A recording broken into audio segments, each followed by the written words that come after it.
You haven't given up. I want to make that clear before anything else. Because I think that you've been operating under the assumption that you have. But the fact that you're not quite where you intended to be at this stage in your life means something permanent about who you are. I'm here to tell you that it doesn't. So here's what I think your days actually look like. You get up, you do what needs doing, you show up for the people who need you. At work, at home, wherever the demands are.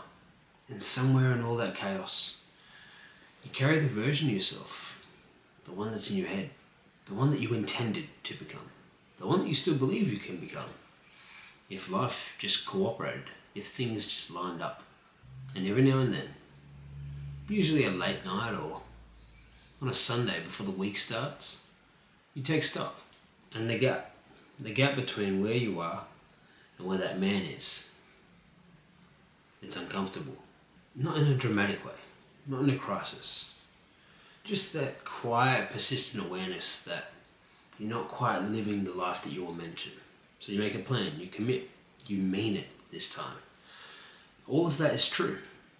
You do mean it. And then something happens, or nothing happens, and the plan dissolves, and you add to that pile again.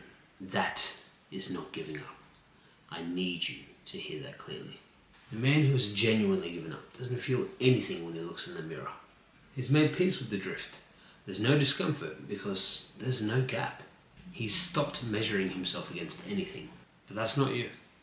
The fact that it bothers you, that is the proof. What's actually happening is something very different. You've stopped trusting yourself to follow through. And look, I know that sounds like the same thing, but it's not.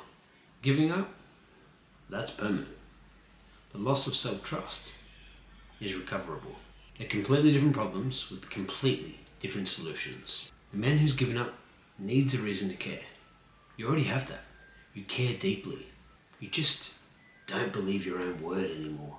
I want you to think about someone in your life who lets you down enough times. Somebody who says they'll do something and then consistently doesn't follow through. At some point, you stop taking their word for it. Not because you hate them and not because you think they're a bad person. Just because the evidence is stacked up in your brain, well, it's made a rational adjustment. That's exactly what's happened. Except the person that keeps letting you down, well, that's you. And now some part of your brain has stopped believing you when you make a commitment to yourself. That's not weakness. That's just how trust works. It's built through evidence and it's lost the same way. But here's the thing nobody tells you. You can't think your way back to self-trust. You can't plan your way back to it. You can't motivate your way back. And motivation is a feeling. And feelings can't fix an evidence problem. So what do we do then? Well, you build self-trust in the same way that you lost it. One small promise at a time. Except this time you keep them. I'm not talking about big promises. Not a new program or a 12-week transformation. Not a version of yourself that requires perfect conditions to exist. Small promises.